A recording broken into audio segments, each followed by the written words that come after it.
Hello everyone, সবাই কেমন আছো? আশা করছি সবাই অনেক অনেক ভালো আছো। তো আজকে আমি এই লুকটা কীভাবে ক্রিয়েট করলাম, বেশি কথা না বাড়িয়ে চলো দেখে নেওয়া যাক। ফার্স্টেই আমি বডি শপের একটি টোনার ভালো মতো শেক করে দেন একটি কটন প্যাডের সাহায্যে আমার ফেসটা ভালো মতো ক্লিন করে নিচ্ছি। তোমরাই দেখতে পাবে ক্লিন করার পরে কতটা ময়লা বের হয়। তো দেখে নাও, জাস্ট সি কতটা ময়লা বের হয়ে গেল। এখন আমি চলে যাচ্ছি নেক্সট স্টেপ। আমি অ্যাজ ইউজুয়াল নিয়ে নিচ্ছি অ্যাস্ট্রাল ক্রিমটি, যেহেতু অনেক ঠান্ডা আজকে আমি একটু বেশি অ্যাপ্লাই করব, যাতে আমার স্কিনটা একদমই রাফ না লাগে দেখতে, আর খুব ভালো মতো মেকআপটা স্মুথলি বসে যায়।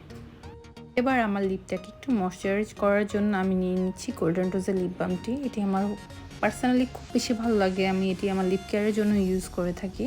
এটা আমি দিয়ে নিলাম। এরপর আমি চলে যাচ্ছি, আমার ফেসে যেহেতু অনেক পিগমেন্টেশনের প্রবলেম, দ্যাটস ওয়াই আমি প্রাইমারটা আগে অ্যাপ্লাই করে নিচ্ছি, যাতে আমার পোর্সগুলো একটু মিনিমাইজ হয়ে যায়। এক্ষেত্রে খুব বেশি প্রোডাক্ট নিব না, সামান্য প্রোডাক্ট নিয়ে আমি ভালো মতো অ্যাপ্লাই করে নিচ্ছি। এবার আমি একটি অরেঞ্জিস টাইপের একটি কালার কারেক্টিং ইউজ করে নিব, যাতে আমার ফেসের ডার্ক সার্কেল এবং পিগমেন্টেশনগুলো একটু হাইড হয়ে যায়। আর এটাকে আমি আমার ফিঙ্গার দিয়ে ভালো মতো ব্লেন্ড করে দিচ্ছি। এখন আমি লুজ পাউডারটি নিয়ে নিচ্ছি, সাথে একটি ব্রাশের সাহায্যে সামান্য একটু পাউডার নিব। মূলত এটার মুখে যেটা লেগে আছে এতটুকুই, এক্সট্রা কোনো পাউডার নিব না। এটা নিয়ে আমি আমার ফেসে ভালো মতো অ্যাপ্লাই করে দিচ্ছি, যাতে আমি যখন ফাউন্ডেশন অ্যাপ্লাই করব এই রেডিশ ভাবটা ফাউন্ডেশনের সাথে মিক্সড না হয়ে যায়। এখন আমি আমার মোস্ট ফেভারিট ডেলি ইউজের ফাউন্ডেশনটি নিয়ে নিচ্ছি, সাথে আইম্যাজিকের স্পঞ্জটাকে আমি ভিজিয়ে নিয়েছি আগে থেকেই। এখন অল্প অল্প করে আমি ফাউন্ডেশন দিয়ে নিচ্ছি, আগে ডট ডট করে দিব, দেন ভালো মতো ব্লেন্ড করে নিচ্ছি। ব্লেন্ড করার সময় একটু টাইম নিয়ে করবে, খুব বেশি ঘষা মাজা করার দরকার নেই, জাস্ট ড্যাব ড্যাব করে ব্লেন্ড করবে, দেখবে ফেসের সাথে একটা ন্যাচারাল লুক দিবে। দেখো আমি কিন্তু মাত্র এক লেয়ার ইউজ করছি, খুব বেশি ইউজ করছি না, বাট এটা কিন্তু একটা ন্যাচারাল লুক চলে আসছে। আমার ফাউন্ডেশন ব্লেন্ড করা ডান। যেহেতু আমার চোখের নিচে অনেক বেশি গর্ত বা কালো দেখতেই পাচ্ছ, পিগমেন্টেশন আমার অনেক প্রবলেম, দ্যাটস আমি কনসিলার অ্যাপ্লাই করে নিচ্ছি। আমার ঠোঁটের দুই পাশে একটু কালো দাগ আছে, স্পট আছে চোখের উপরে, যাতে আমার আইশ্যাডোটা অনেক ভালো মতো ব্লেন্ড হয়। এখন আমি সব কিছু সেম বিউটি স্পঞ্জ দিয়ে আবার ব্লেন্ড করে নিচ্ছি। কনসিলারটাও আমার ভালো মতো ব্লেন্ড করা ডান। এখন আমি আমার মেকআপটা যাতে সারাদিনের জন্য বেস মেকআপটা একদম লকড হয়ে থাকে, এই জন্য আমি একটু সেটিং স্প্রে অ্যাপ্লাই করে নিচ্ছি এবং এর উপরে একটু পাফ দিয়ে চেপে চেপে দিচ্ছি, যাতে সারাদিনের জন্য আমার মেকআপটা লক থাকে।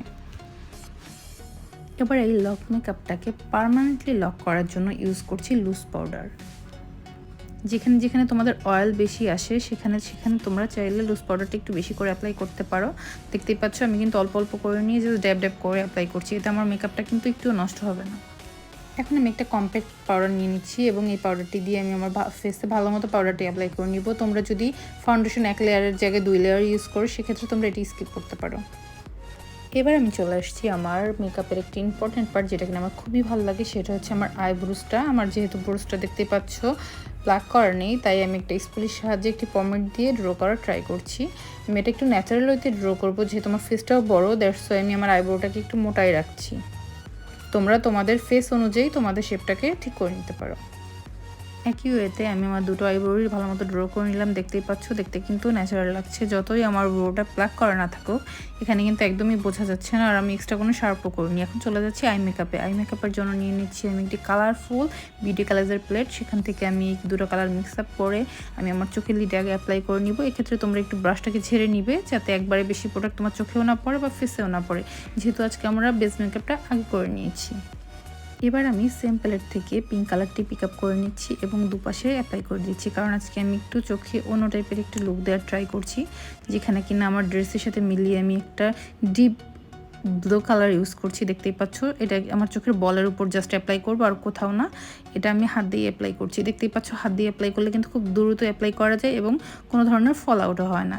এখন আমি আমার সেম আগের ব্রাশটা দিয়ে ভালো মতো ব্রাশ করে দিচ্ছি, যাতে এক্সট্রা কোনো হার্শ লাইন না দেখা যায়, এবং একটি হালকা স্কাই কালার, যেটাকে তোমরা হালকা ব্লু বলতে পারো, সেই কালারটা দিয়ে স্মাচ করে দিচ্ছি।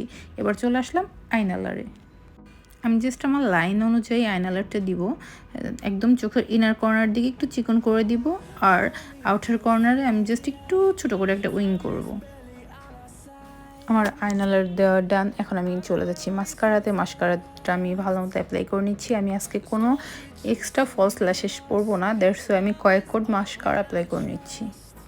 মাস্কারা অ্যাপ্লাই ডান। এখন আমি চলে যাচ্ছি আমার চোখের লোয়ার পার্টের জন্য আমি চিকন একটা অ্যাঙ্গেল ব্রাশ নিয়ে নিয়েছি এবং এখানে আমি সেম কালারটি পিক করে ভালো মতো ব্লেন্ড করে দিচ্ছি। দেখতেই পাচ্ছ আমি কিন্তু দুটো কালার মিক্সড করে অল্প অল্প করে অ্যাপ্লাই করছি, একবারে বেশি কালার অ্যাপ্লাই করছি না। চিকন ব্রাশ নিলে তোমাদের কিন্তু অ্যাপ্লাই করতে অনেক ইজিয়ার হবে। এবার আমি একটু ব্লু কালার পিক করে নিচ্ছি, যেটা কিনা আমার চোখের উপরের পাতার সাথে একটু ম্যাচ করবে। দ্যাটস আমি ঠিক মাঝ বরাবর একটু ব্লু অ্যাপ্লাই করে নিচ্ছি। এবার একটি সিঙ্গেল অ্যাঙ্গেল ব্রাশের সাহায্যে আমি আমার চোখের লোয়ার পার্টে একটু হাইলাইটার অ্যাপ্লাই করে নিচ্ছি। এখন সেম ব্রাশটি দিয়ে আমি আমার চোখের ইনার কর্নার আইব্রোজের নিচে হাইলাইট করে নিচ্ছি এবং সাথেই আমি আমার চোখের লোয়ার ল্যাশগুলোতে ভালো মতো মাস্কারা অ্যাপ্লাই করে নিচ্ছি। এবার আমি চলে যাচ্ছি কাজলের জন্য আজকে আমি নিচ্ছি সাদা একটি কাজল। আমি জাস্ট আমার ওয়াটার লাইনে একটু করে সাদা কাজল অ্যাপ্লাই করব। এটা দেখতে একটু ড্রামাটিক এবং একটু চোখটা বড়ও লাগে দেখতে। Now it's time to contouring. এখন আমি কন্টুরিংয়ের জন্য একটি অ্যাঙ্গেল ব্রাশ নিয়ে নিচ্ছি এবং সাথে নিয়ে নিচ্ছি W7 এর ব্রোঞ্জারটি। এখানে আমি অল্প অল্প প্রোডাক্ট ইউজ করব। দেখতেই পাচ্ছ আমি কিন্তু অল্প অল্প প্রোডাক্ট দিয়ে ব্রোঞ্জিংটি করছি যাতে এটা দেখতে একটু ন্যাচারাল লুক দেয়। খুব ড্রামাটিক লুক দিলে কিন্তু একদমই বাজে লাগবে, আর আমি শেড পছন্দ করি না। তোমরা কেউ বেশি অ্যাপ্লাই করতে চাইলে সেক্ষেত্রে তোমরা করতে পারো। আমার মনে হয় যে অল্প অল্প প্রোডাক্ট দিয়েই কন্টুরিং করাটা ভালো, সেটা আমার কাছে একটা ন্যাচারাল লুক দেয়। আর এটা ছাড়া আমার একদমই দিন শুরু হয় না। আমি নর্মালি বাইরে গেলেও এটা ইউজ করি কারণ আমার ফেসটা একটু বেশি বড়। এখন আমি সাথে সাথে নোজ কন্টুরিং করে নিচ্ছি, ফোরহেড সব জায়গায় আমি অ্যাপ্লাই করে নিচ্ছি যাতে আমার ফেসটা তুলনামূলক দেখতে একটু ছোট লাগে। এখন আমি চলে এসেছি ব্লাশনের জন্য আমি নিয়ে নিচ্ছি টেকনিকের ব্লাশনটি এবং টেকনিকের ব্রাশ সবগুলো কালার মিক্স আপ করে একটু ঝেড়ে ফেলে দিব, দেন আমি ইউজ করব। সাথে একটু নোজে এবং থুতনিতেও অ্যাপ্লাই করে নিচ্ছি। এখন আমি হাইলাইটারের জন্য নিয়ে নিচ্ছি আজকে একটা মিষ্টি একটি কালার ব্লাসমগুলো, যেটা ওয়েট অ্যান্ড ওয়াইল্ডের। এটা খুবই সুন্দর একটা কালার, এটা মূলত তোমার রোজ গোল্ড টাইপের একটা কালার। তো আমি এই কালারটা দিয়ে অ্যাপ্লাই করে নিচ্ছি যাতে আমার ফেসটা দেখতে ন্যাচারাল লাগে। বাট এই কালারটি আমার খুবই খুবই খুবই ফেভারিট, এটা তোমরা ডেলি ইউজের জন্য ইউজ করতে পারো। তো দেখতেই পাচ্ছ আমি আমার নোজটাকে খুব ভালো মতো কন্টুরিংয়ের উপরে হাইলাইটেড করে নিলাম যাতে আমার নাকটা দেখতে বোতা না লাগে, এবং আমার লিপে একটু অ্যাপ্লাই করে নিচ্ছি যাতে আমার লিপস্টিক দেওয়ার পর একটু দেখতে গ্লোই লাগে, এবং আমার চিকবোনে তো অ্যাপ্লাই না করলেই না। এখন থুতনিতে একটু অ্যাপ্লাই করে নিচ্ছি, আর ব্রাশে যতটুকু প্রোডাক্ট ছিল সেটা দিয়ে আমি আমার ফোরহেডের উপরে অ্যাপ্লাই করে দিচ্ছি।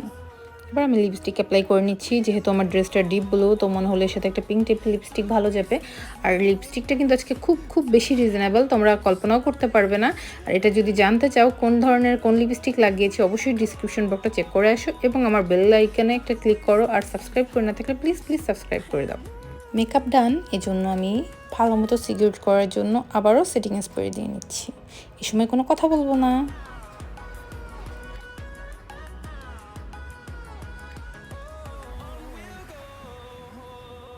তো this is my final look. আমার এই লুকটা তোমাদের কেমন লাগলো কমেন্ট করে জানাতে ভুলবে না।